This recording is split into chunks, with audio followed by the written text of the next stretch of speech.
Welcome to Studio with your local lay Dominicans. We'll be discussing some of the gems we've discovered in our studium, where we share the fruits of our contemplation and the joy of the gospel message.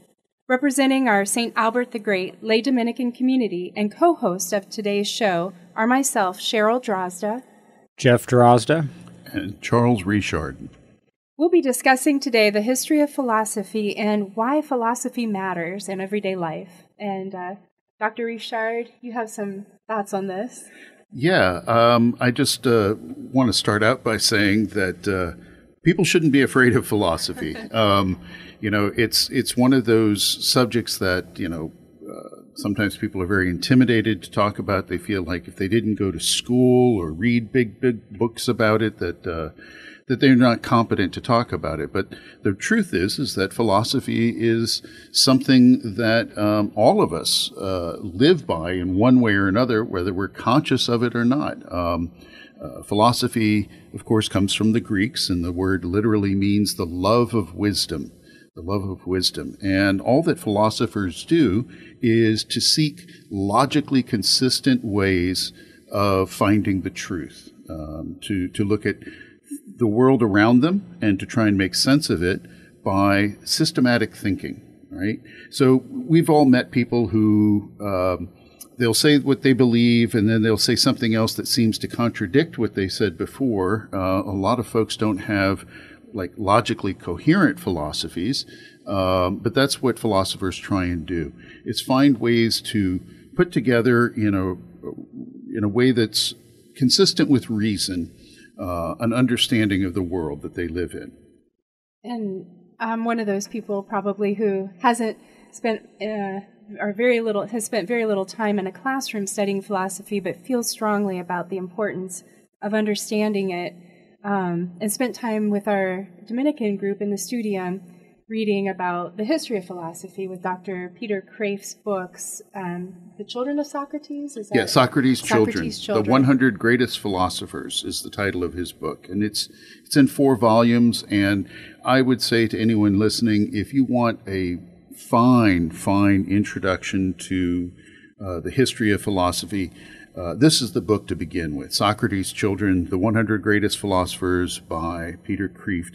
And it's eminently readable. It's succinct where it needs to be succinct. It goes into some elaboration where it needs to. It's not a religious book because philosophy and religion are distinct from each other in many ways. They're complementary, but distinct. We did use this book in our studium. And once again, this is why our show is called Studium to Studio, and we take the fruits of our contemplation in our meetings and in our studium and bring them to our apostolate, our service, which is this radio program. So Peter Kreeft not only has this great work, but I think he has about 50 or 60 other great works that are just absolutely wonderful. So if you are looking for solid philosophical education, discussion, then Peter Kreeft is your guy. Yeah, that's I can't say enough about him. It's one of those books that's also perfect for young people. I think if you're looking to give a gift to somebody, this is a great introduction, very readable, very pleasant to read, sometimes even funny. It's something that I think that anyone who wants to put dip their foot into philosophy, this is where to start. Now, Charles, you mentioned truth. Mm-hmm. I'm going to open the can of worms right away. Mm-hmm. Some people want to know what that is, and we know that Pontius Pilate asked our Lord, what is truth? And he revealed that he was standing right in front of them, which is so interesting in history, because the Greeks had spent centuries before that asking the question about truth and finding truth and what is truth. So it was amazing that the culmination of all that Greek philosophy came to the point where our Lord entered time and answered the question. That's right. And, Pontius Pilate, I think, asks the question. He's the stand-in for the human race in many, many ways that asks, what is truth? And there's a lot of different ways of reading that gospel passage, but one of them is that he asks that question skeptically. Is there such a thing as truth? Or is truth to me the same as truth to you? And, I want to pursue my truth. Will you follow your truth? And ideas like that. All of those are answered by our Lord's answer, of course, and that is that truth is a person. It's a person in the person of Jesus. It's God himself, and as Jesus describes himself as the way, the truth, and the life. These are things that come to us through revelation, though. I mean, Jesus revealed himself to Pilate in that way, but it's still a question that people grapple with. And the only way to really answer it, I think, for somebody who doesn't have the benefit of revelation is through reason. And the Catholic Church, of course, is built on these two big pillars of truth. One is through reason, and one is through revelation. The things that we know and believe and hold as true as Catholics come to us through both revelation and through reason, which they don't contradict each other. Revelation may exceed what reason can do, of course, which requires faith. But for Catholics, reason and revelation can't be inconsistent. Truth is truth. And so the Catholic Church carried on that long tradition that began with the Greeks of pursuing truth through the use of the intellect. After all, that's the faculty that distinguishes us from the animals most. I mean, at a biological level, of course, we're no different than animals. But the thing that makes us different is this capacity for reason, for intellect, and for drawing conclusions beyond just the immediate experiences that we have as individuals. So, as far as understanding truth and then applying it to daily life, we know that faith gives us light to our reasoning, but how do we begin, talking to people of faith about why they should study the history of philosophy in particular? Sure. Well, I think one of the things that is a great gift that the Catholic Church imparts to the world is that it doesn't just demand blind obedience. Right? There are, of course, we know, world religions that require blind obedience in the face of what seems to contradict reason. And the Catholic Church has never required that kind of approach to the things that we believe. The things that we believe have to also be consistent with reason. We don't want to believe things that strike us as utterly crazy. And sometimes it takes some explication to reconcile the things of the faith, such as Christ's declaration that he is the bread of life, and that he who eats his flesh and drinks his blood. Well, there were a lot of people who walked away because they said, that doesn't make any sense. How can he give us his flesh to eat? How can he give us his blood to drink? And initially, of course, the disciples didn't understand this either, the ones who stayed with him. It was through time and through the gift of the Holy Spirit and through thinking, contemplation, that there came to be a way of explaining what Christ had meant when he referred to himself that way. You're listening to Christ Our King Catholic Radio for Acadiana, and this is your local lay Dominican group with St. Albert the Great chapter here in Lafayette, Louisiana, and we're talking with Dr. Charles Richard. And in this segment of Studium to Studio, we're talking about philosophy. And we're talking about how we apply it today. But not only how do we apply it today, but let me just ask you, Charles, so I'd like to know, number one, who is your absolute favorite philosopher? And then number two, I'll put it this way, who do you think is the most damaging philosopher to our society? Wow. And of course, we're going back, hundreds and hundreds of years. But I think you can shed some light on, your favorite, and then, kind of who's been the most damaging and why. Yeah, great questions. So the history of philosophy, as we understand it today, begins with the Greeks. Now, there were great wise men before this, of course, and again, Peter Kreeft makes this distinction between sages and philosophers. You know, sages were the people who imparted wisdom to their followers, but it didn't depend on reason. So, for instance, the sages that he mentions would include Buddha or Moses or Jesus. These are not people who set out to logically prove the things that they were teaching. So the history of philosophy, as we understand it today, depending on reason and logic, goes back to the Greeks. And there are those thinkers who came before Socrates and those who came after him.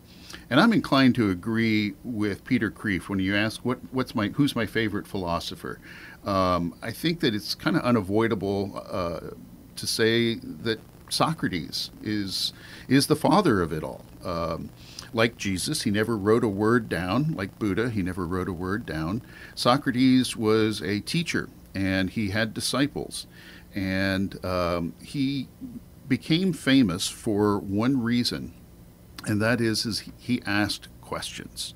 He asked questions that led to answers and more questions, but he required logical consistency in those answers from the people that he spoke with.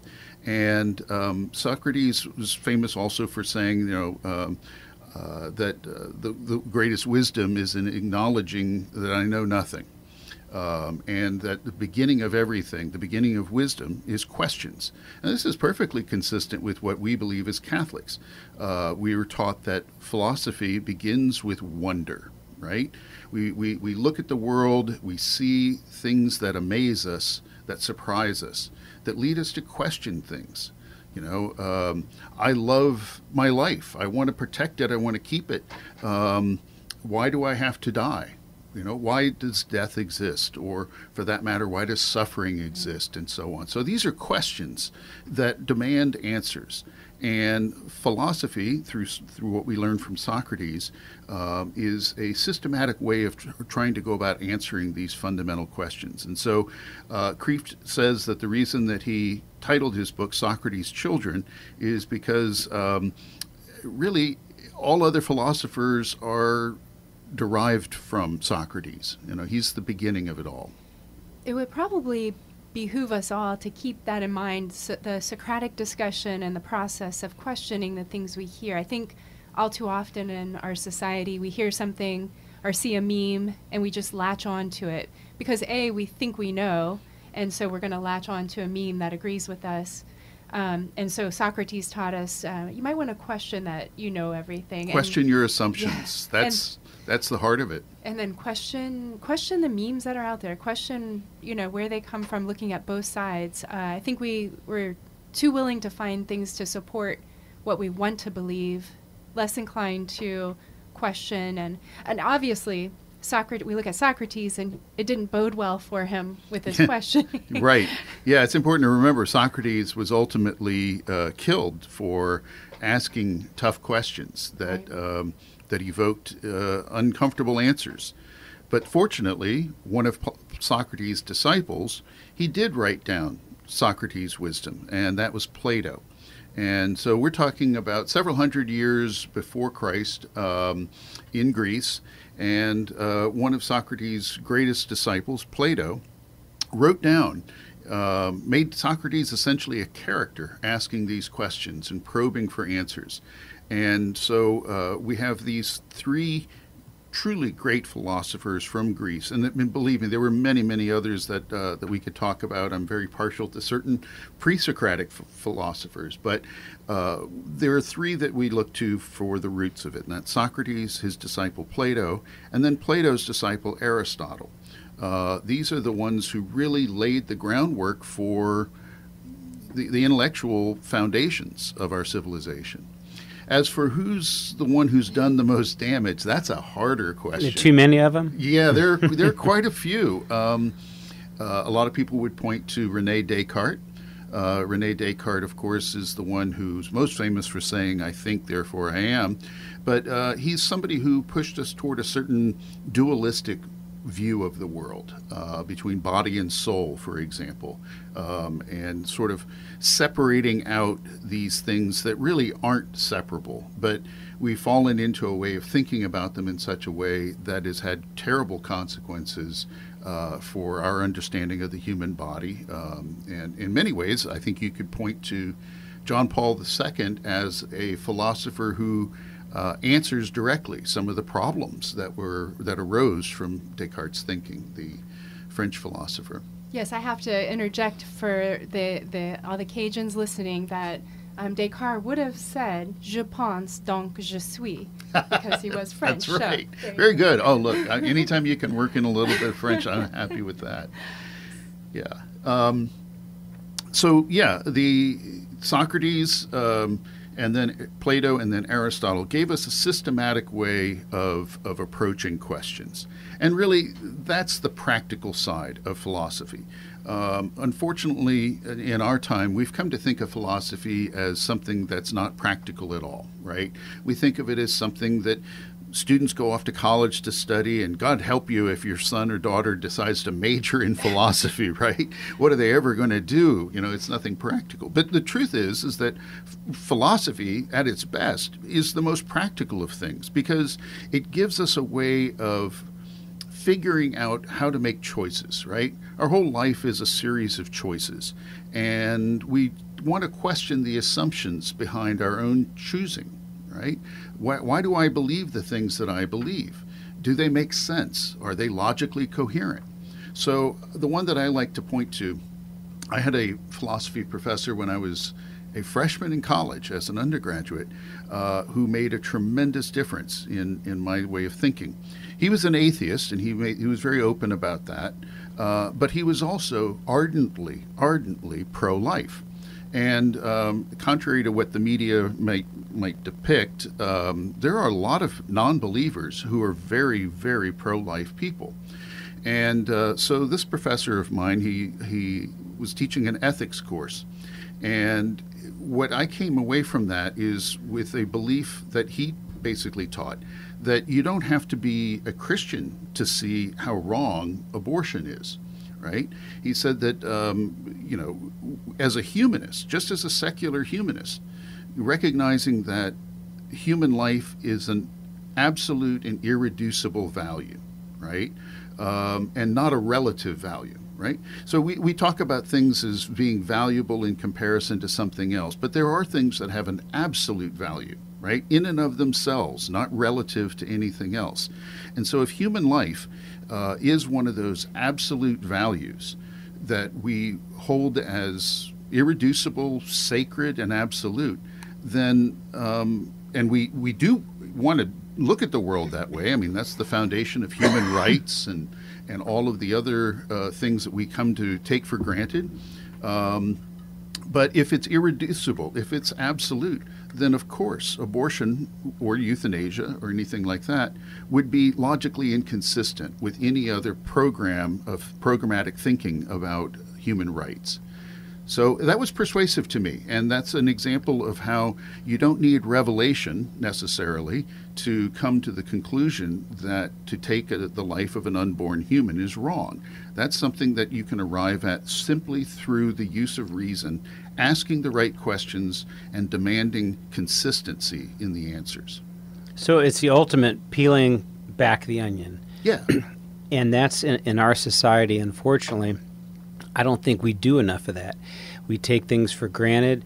We take things on face value, and historically that may have been beneficial and useful. But today, in the noise that's in our society, we've got to ask the questions, not just one or two, but we've got to ask the fourth and fifth and sixth question. I think today in our society, we don't know how to ask the question beyond number one or two, because we don't spend enough time on one subject. Our thoughts are just have so much in front of us. We have social media, and our attention span only lasts about 4 or 5 seconds, per article or per screenshot that we're looking at. So I think we need to learn as a society to take the time to peel back that onion to find truth. and not just our own truth, but the truth. And I think that's where some of the modern philosophers kind of began to lose their way when they turned away from the greater good and they turned to my good. What is good for me, and then it just went downhill after that, unfortunately. Yeah, so starting in the late 19th century and early 20th century, we had a series of philosophers who didn't just ask the right questions that philosophers have been asking periodically and throughout history, really. They began to question the process of thinking itself and whether or not reason and thinking can actually produce anything yielding truth. And that led us into a kind of analytical philosophy that's very, very self-enclosed, right? It doesn't have a lot of application outside of itself and in the real world. So a typical question that analytical philosophers like to debate, very, very current right now, are things like the existence of a multiverse, right? Or whether or not we're all actually living in a simulation. These are real questions that are posed by real philosophers today that don't have any practical value. Because if we were to be able to answer those questions in the affirmative, if we were able to conclude somehow that we are one universe in an infinite number of universes, how is that going to really make a difference in your day-to-day decision making? Whereas classical philosophy, and really philosophy up through to the 19th century, was always asking the question, what is true, and how does this bear in my living day to day? So there are several branches of philosophy. One is metaphysics, which looks at the truth of the world beyond just the physical, right? So we have science that tells us a great deal about the physical world. Metaphysics tells us about things that are abstract, that are ideas, that are things that are real, but you can't measure scientifically. So the experience of love and self-sacrifice or altruism, these are things that are very real, but you can't study them scientifically. And so there's the study of metaphysics. And then after that, there's also the study of ethics. There are two other branches of philosophy that we could talk about, such as philosophical anthropology is what Kreeft calls it, and then also epistemology. Epistemology is the studying of what we know and how we know things, right? And whether or not our methodologies are correct for arriving at conclusions. But the two that I think that matter the most to us, at least in this discussion, are metaphysics and ethics. Ethics, we deal with that every day. And that's why I started out by saying everybody operates from a philosophical standpoint, whether they're aware of it or not, whether their philosophy is consistent, self-consistent or not. Everybody still operates from some kind of philosophy. So we talked about abortion a moment ago. As I said, in the humanist philosophy, we believe that human beings are have ultimate value. Whereas other people, they look at human beings as having relative value, right? So the unborn child in a woman's womb has a value that's relative to her freedom and bodily autonomy, some people would say, right? And so in that case, human life does not stand as an absolute. It stands as a relative value to something else. So these are philosophies that people have, whether they arrived at them through their own reasoning, which the vast majority of people don't, or they simply accepted what they were told by others. And I think that is the bigger problem that we have today. And I see this as a college professor all the time. It used to be, say, in the 1960s, where professors told students to question everything, and so on and so forth. And I think that was the right thing to teach. I really do. I believe that there was a lot of good that came out of the efforts of the 1960s intellectuals to have people question their assumptions. It's also what's absolutely missing from academia today. Students come in, they believe what they've been told to believe by influential figures, whether social media or mass media or whatever it is, and they accept the philosophical positions that other people have put together and wrapped up into a tidy package, a meme, right? Kind of meme thinking. Right. And that's how they believe what they believe. Not because they examined these questions from any kind of rational standpoint, but because somebody has told them that these things are right and true. It's a kind of orthodoxy, which, again, 60s academics were trying to get people to stop just simply responding to things from a standpoint of orthodoxy, but to respond from a standpoint of what do they truly believe. And that, I think, is one thing that's really missing and why we need philosophy. You're listening to Christ Our King, Catholic Radio for Acadiana, with your local lay Dominican group with St. Albert the Great. We're based out of Our Lady of Wisdom Catholic Church here in Lafayette, Louisiana. And today we're talking about philosophy and the importance of truth and how we can actually apply this in our everyday lives. And when you said, Charles, that Descartes, I know a lot of people refer to him, but after doing this history, I thought he seemed like a puppy dog compared to the later ones. Yeah, especially Sartre is that, and I think a few others that came before him. I think it was, if I'm not mistaken, because I didn't study these as much as you did, but Sartre was the one that just said the truth doesn't matter anymore, right? Yeah, Sartre's a complicated thinker, but there's also Sartre was an existentialist philosopher of the mid-20th century. There are other existentialist philosophers, though, who I don't think we should be too quick to write off. Sartre, however, is a peculiar case, and he does really reflect an upheaval or an overturning of a lot of classical thinking that says basically a lot of existentialism proceeds from the assumption, they begin like any other logical proof with a certain given. And for a lot of existentialists, certainly not all, but for Sartre and some of the others like him, you begin with the assumption that there is no God, right? And I don't know if that's a very logical place to start or begin, but that's where they do. And then try and derive a system of ethics and behavior proceeding from that assumption. Now, I will say this, though, about the existentialists. They're about the only philosophers in the 20th century that were actually thinking about how do I live my life? How do I think about the things that are real and absolute that need to be dealt with in human living? Now that you mentioned, how do you live life, I've been recently reading over the encyclical by Pope John Paul, St. John Paul, the Great, the Veritas Splendor. In this document, it says that our ultimate purpose of life is to live for the praise and the glory of God, striving to make each of his actions reflect the splendor of that glory. And I think that is something we need as Catholics to walk away with in our history. Absolutely. Yeah. One of the great currents in Western philosophy has been what we call teleology, right? And that's a big fancy word for what you were just talking about, which is what is the purpose, the end of a thing, right? Why does it exist? And that question, of course, is most relevant for us as we ask, why do we exist? For what purpose? What is our end? And so for the Greeks, that was the idea of being happy.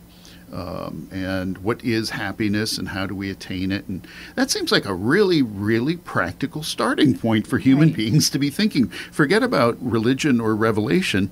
I think that's one of those things that everybody wants to know. How can I be happy? I obviously can't explain that in a radio program, and I'm still working on that myself because it's one of those lifelong things that each of us, if you really reflect on it, you'll spend a lifetime thinking about that. First of all, I do want to thank Dr. Charles Richard for joining us.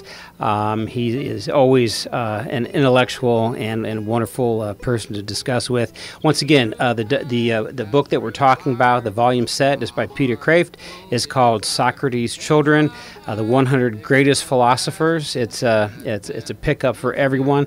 And once again, thank you for joining us on the show today, and hopefully you can join us again next week at the same time.